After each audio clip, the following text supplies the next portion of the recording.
মানুষের সেবাটাই আগে দেখি এবং সেটাকে আমরা রাজনীতির মাধ্যমে কিভাবে আমরা আরো আমরা সেটা ভালোভাবে করতে পারি সেটাই কিন্তু আমাদের মূল লক্ষ্য এবং উদ্দেশ্য।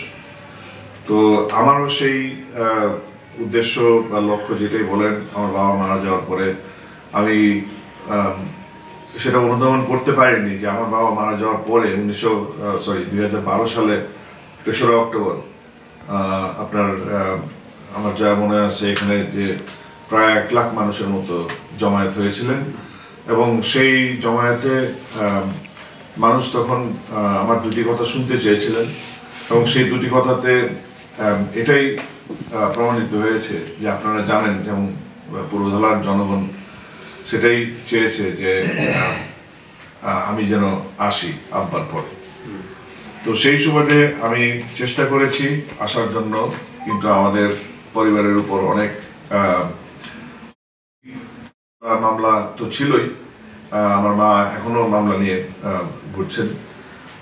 তো সেই হিসেবে আমরা পরিবার হিসেবে বা আমার পরিবারকে আমরা রক্ষা করার জন্য সেই স্বৈরাচার সরকারের কাছ থেকে আমরা অনেকটাই বাকরুদ্ধ ছিলাম। মানে আমাদের কোনো ফ্রিডম অফ স্পিচ ছিল না, আমরা কথা বলতে পারতাম না, আমরা বিদেশে বললেও সেটাও আমাদের অসুবিধা ছিল। তো আমাদের পরোক্ষভাবে অনেক কাজ করে যেতে হয়েছে।